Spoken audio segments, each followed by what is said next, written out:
18h10 à Alger. Madame, monsieur, vous êtes sur RAL 24 News. Vous regardez le 24 heures Afrique à la une de l'actualité. L'Afrique du Sud continue à se mobiliser en faveur de la Palestine occupée. Pretoria demande à la CIJ davantage de mesures contre l'entité sioniste.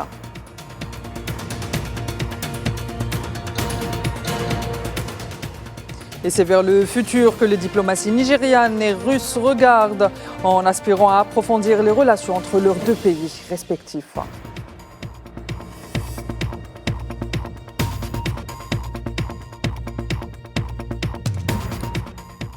Et au Sénégal, le Conseil constitutionnel a tranché. L'élection aura bien lieu durant ce mois de mars.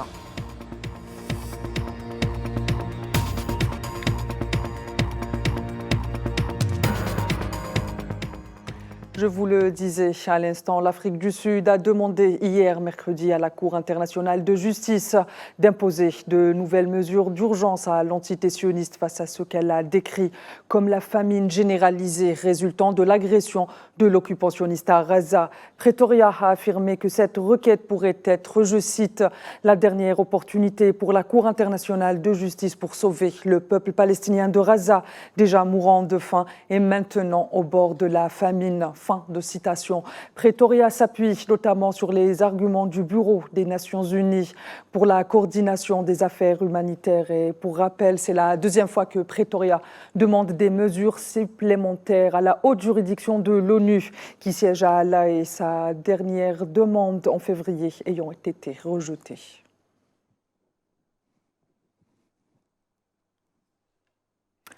Devant le Conseil de la Ligue arabe, l'Algérie, par la voix de son chef de la diplomatie, Ahmed Attaf, a affirmé poursuivre ses efforts et démarches et de mener d'autres tentatives jusqu'à ce que le Conseil de sécurité assume ses responsabilités envers le peuple palestinien et sans embargo, une position réaffirmée lors des travaux du 161e session du Conseil de la Ligue arabe au niveau ministériel.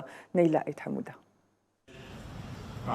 L'Algérie, épine dorsale du soutien à la cause palestinienne, réaffirme sa détermination à acculer le Conseil de sécurité dans ses derniers retranchements. Lors de la 160e session du Conseil de la Ligue arabe, Attaf a dépassé les simples dénonciations de la sauvagerie des crimes sionistes à Gaza pour aller vers des mesures concrètes permettant d'arrêter cette agression. Il a appelé à élever le plafond du soutien à la Palestine au niveau arabe. Sur instruction ferme du président de la République, M. Abdelmajid Tebboune, l'Algérie, qui a fait de la cause palestinienne sa préoccupation principale, est le fil conducteur de toutes ses actions depuis son entrée au Conseil de sécurité, poursuivra ses efforts et démarches et mènera d'autres tentatives jusqu'à ce que le Conseil assume ses responsabilités envers le peuple palestinien pleinement et sans embâche. Le chef de la diplomatie algérienne a également appelé les membres de la Ligue arabe à mener des actions devant l'ONU pour le gel de l'adhésion de l'entité sioniste. Il a appelé pour entreprendre une série d'actions pour mettre un terme aux atrocités de l'occupant sioniste dans la bande de Gaza. Quant au deuxième niveau de priorité qui nous concerne en tant que groupe arabe, que nous devons prendre en considération dès aujourd'hui, et cela relève de la nécessité et de l'obligation, il se matérialise dans la levée de l'immunité qui protège depuis si longtemps l'entité sioniste, protégée par un régime spécial, caractérisé par des traitements de faveur, de distinction et d'exception qui ne s'appliquent qu'à elle. Ahmed Attaf a invité ses pairs à faire en sorte que l'organisation rejoue son rôle dans le soutien indéfectible à la cause palestinienne. Il a plaidé aussi pour le rejet de ce qui est actuellement avancé par l'occupation sioniste sur l'avenir de Gaza. Il n'y a d'avenir pour Gaza que dans le cadre d'un État palestinien indépendant et souverain sur les frontières de 1967 avec Al-Quds comme capitale. L'occupant doit savoir qu'il n'a aucun veto à opposer à l'établissement d'un État palestinien initié il y a 76 ans par les Nations Unies. Il doit également comprendre que la légalité internationale protège l'établissement de cet État et que le consensus international à cet effet demeure en faveur du projet national palestinien. L'Algérie appelle à entreprendre les démarches nécessaires pour permettre l'État de la Palestine, pays frère, de devenir membre à part entière de l'ONU. L'Algérie a réitéré son appel à la rupture des relations diplomatiques avec l'entité sioniste, tout en soulignant la nécessité de renforcer les perspectives d'une solution politique et de battre en brèche toute thèse de l'occupant sioniste sur l'avenir de Gaza. Le Conseil de la Ligue arabe soutient la position algérienne. Il a exhorté le Conseil de sécurité à obliger l'occupant sioniste à stopper son évacuation de force des Palestiniens et à autoriser l'acheminement de l'aide humanitaire vers Gaza. Et nous sommes à la veille de la célébration de la Journée internationale des droits des femmes. Une occasion pour le président algérien Abdelmejid Tebboune de saluer le rôle pionnier de la femme algérienne et sa capacité à assumer avec mérite les missions et les responsabilités. Dans son message, le président algérien a aussi affirmé que l'Algérie nouvelle ne saurait exister sans compter sans la femme jouissant de ses pleins droits dans la dignité et le respect et fière de son nationalisme et de sa citoyenneté.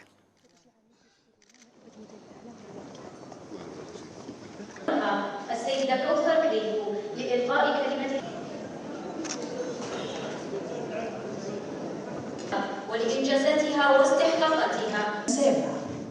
لرؤساء وذلك رئيسة فريق الطاقات المتجددة وأنظمة الطاقة الكهربائية. Et le vice-président de l'Assemblée populaire nationale algérienne, Monder Bouden, a présidé ce jeudi une réunion en sa qualité de président de groupe géopolitique africain de l'Union interparlementaire internationale. Une réunion préparatoire pour la 148e Assemblée générale de cette organisation prévue fin mars courant à Genève. Le président du groupe géopolitique africain de l'Union interparlementaire internationale a indiqué que cette réunion est l'occasion d'évoquer les questions et les sujets que le groupe abordera lors de cette rencontre.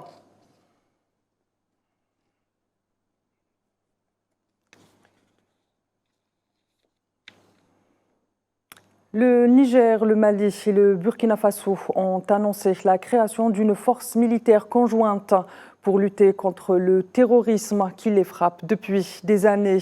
Cette annonce suit la création par ces pays d'une alliance des États du Sahel AES, suivie de leur sortie de la communauté des États de l'Afrique de l'Ouest qui avait menacé d'intervenir militairement après le coup de force de 26 juillet au Niger.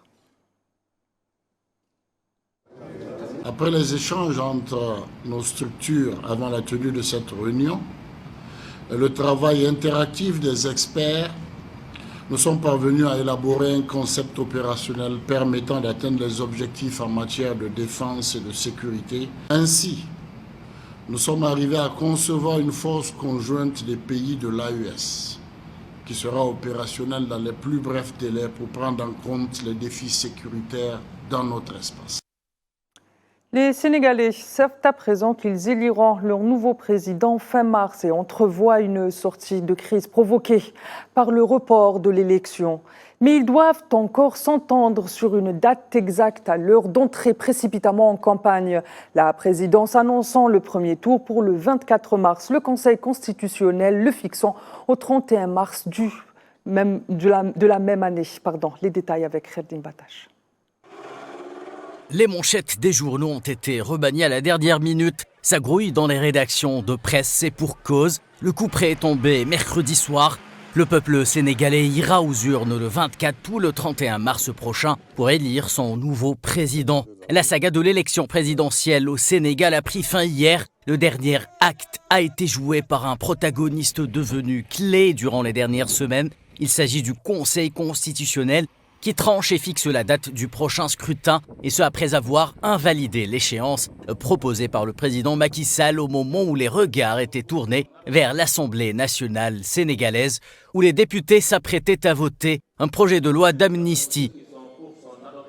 Dans la foulée, le chef de l'État sénégalais dissout le gouvernement et libère son Premier ministre, candidat à cette présidentielle, afin qu'il puisse se consacrer à la campagne. Cette information qui vient de nous parvenir, dissolution du gouvernement, le Premier ministre Amadou Ba, remplacé par Maître Sidiki Kaba, l'actuel ministre de l'Intérieur. Nous y reviendrons. À Dakar, et après de longs mois de blocage politique, la rue donne son opinion entre soulagement et crispation. Et comme tout Sénégalais aujourd'hui, on se sent soulagé d'avoir écoulé cette question qui nous posait énormément de tergiversations. C'est une bonne nouvelle pour la démocratie sénégalaise parce que durant ces derniers mois, le Sénégal a été confronté vraiment à une situation un petit peu difficile au niveau social, au niveau économique. Voilà, les étudiants et tout le monde était dans une situation un petit peu angoissante et stressante.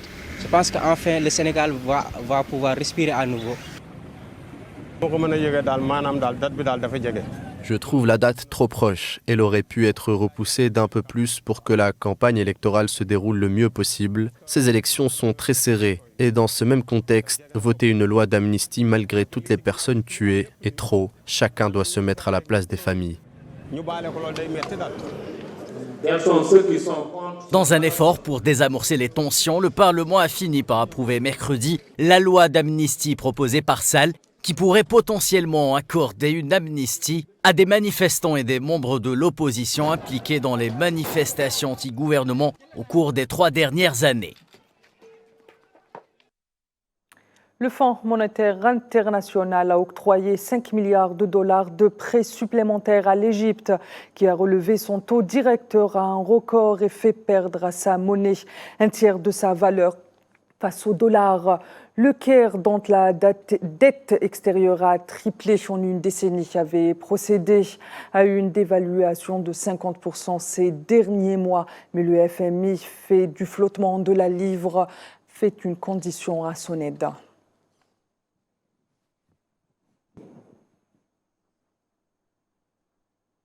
Diplomatie à présent, le ministre des Affaires étrangères nigérian s'est rendu à Moscou. Il s'est entretenu avec son homologue Sergueï Lavrov.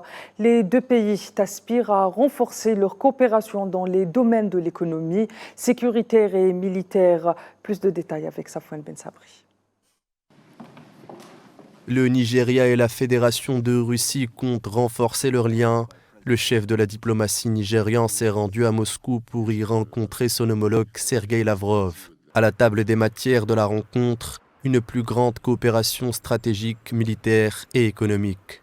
Le Nigeria, pays le plus peuplé d'Afrique avec une croissance économique et démographique importante, fait face à plusieurs défis sécuritaires. Alors que la scène internationale est de plus en plus multipolaire, le Nigeria aspire à s'adapter en multipliant les partenaires dont fait partie la Russie. Le système multipolaire est ce qui s'impose et le multilatéralisme est ce qui, à notre avis, devrait être encore renforcé et les relations continueront de se développer. Nous estimons que nous sommes dans une bonne position pour entretenir une relation stratégique très solide avec la Russie. Sergueï Lavrov a quant à lui mis l'accent sur les défis sécuritaires de la région. Ce qui nous intéresse, c'est que les pays de la région maintiennent leurs approches solidaires communes pour lutter contre les menaces qui sont communes à tous. Tout cela passe par la conjugaison des efforts et non par le désengagement. En outre, les deux pays ont mis l'accent sur la coopération dans le domaine nucléaire à usage multiple, notamment dans la médecine, l'agriculture ou encore l'industrie. Concernant le secteur des hydrocarbures, le Nigeria, doté de grandes réserves de pétrole et de gaz, se dit prêt à coopérer avec les entreprises russes spécialisées dans le domaine. De son côté, le gouvernement zimbabwéen a réclamé mercredi une levée totale des sanctions économiques illégales et injustifiées imposées par les États-Unis, dénonçant des mesures palliatives avec l'annonce lundi par Washington de la fin d'une série de dispositions, mais de l'entrée de nouvelles autres visant notamment le président Mnangagwa.